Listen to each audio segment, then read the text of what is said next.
pride is a dangerous sin. It's one of the 7 deadly sins.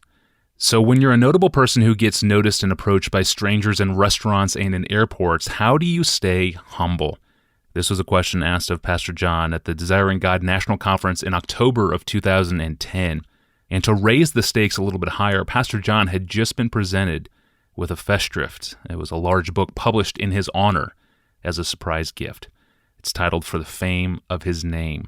And in the context of a panel discussion at the conference, here's how Pastor John answered the question of how to stay humble when God is blessing your ministry. Oh my. Probably the first thing to say is that God is in charge of keeping His people humble, not us. The Bible does say, humble yourselves under the mighty hand of God. But as in almost all other things, command what you will and give what you command. So you may, I think, expect that God will deal roughly with you, if He has to, in order to remind you that you're not God and that you are desperately in need of Him. And perhaps it's no accident that I received this book of essays in the middle of a leave of absence taken because of pain. Is that an accident? That it worked out that way? They've been working on it for 3 years. And that there are issues in my family and my wider family and my soul that are such that I wanted to step back and look at all of them and work on all of them. That wasn't my idea to do this. It was things that come up. I felt as I sat there, these folks don't know me well enough. And they don't. They don't know what goes on in our living room and bedroom and kitchen. And so you know, and your wife knows, and your children know, and you feel a sense of disjunction between public praise and private imperfections. And that's God's doing, that He performs that. Then there are these natural limitations that the people closest around me know that I have. And I don't know why God has been pleased to release influence through me the way He has. When I look at the limitations, I can't read faster than I can talk. Everybody thinks I'm a scholar. I'm not a scholar.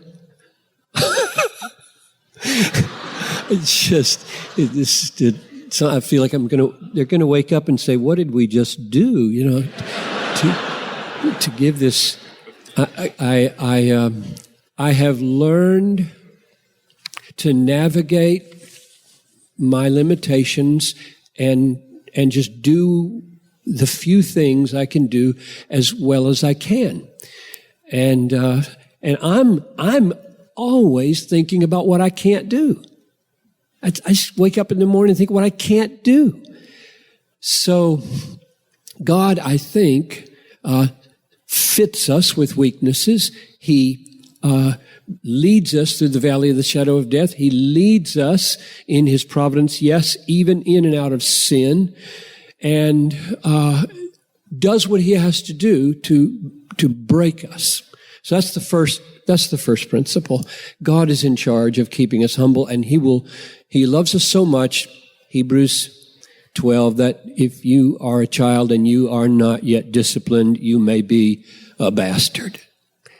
Those are strong words. If you haven't been spanked hard enough to come to blood, then maybe you're not even a child. So that's the way He works. The second thing I would say is that, and I'll just leave it at 2. Let's say it big, then let's say it focused. We leaders here believe in a certain vision of God's sovereign grace. There's not a thing in you or me that inclined God to choose you for Himself. Nothing.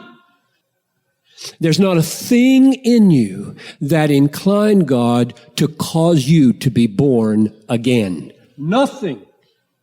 There's not a thing in you that secures your eternal destiny?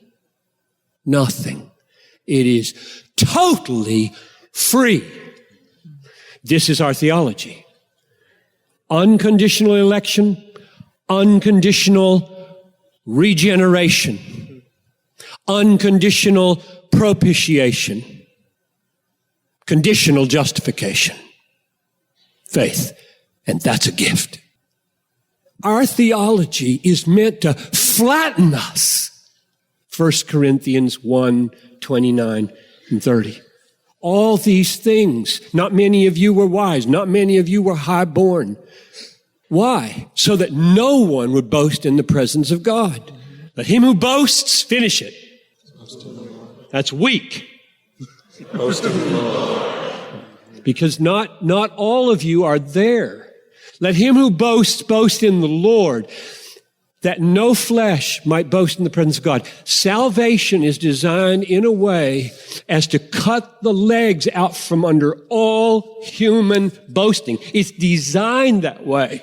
That's what this conference is about. That's what the new Calvinism is about.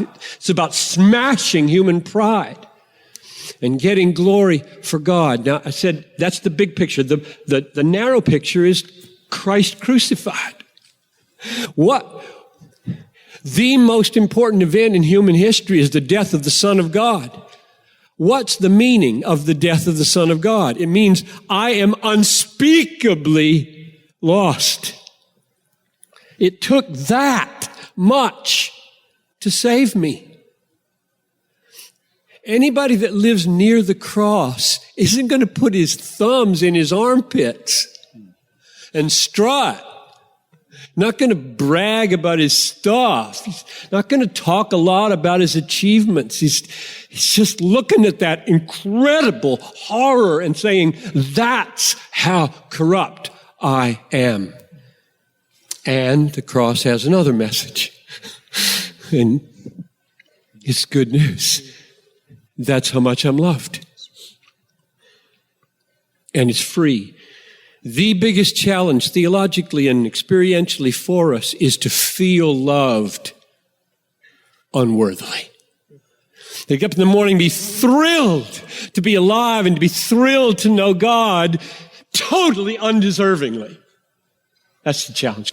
Because I'm wired to want to feel thrilled because I got a book or had a conference or gave a message. The constant clawing at my ego to find my meaning and my significance in other people's reckoning of what I've done. So these guys have set me up terribly, right? But like David said, you deal with it. So you're watching me, just process this thing. So those three things, God is going to do it whether you want him to or not. He's just going to flatten you. Your marriage may shatter totally. Or already did, right? Or your kids are going to just go wacko on you. Or you're going to get cancer. Or you're going to lose your job. He'll do whatever he has to do. Just flatten you so that you are desperate before him. And then secondly, he's going to work through a conference like this and books here and there and movements to get you a theology. With him so massively at the center, it'd never occur to you to put yourself there. And then he's going to take you to the cross over and over and over again and remind you how unsavable you are apart from that horrific crucifixion and how much you are amazingly loved. Something like that.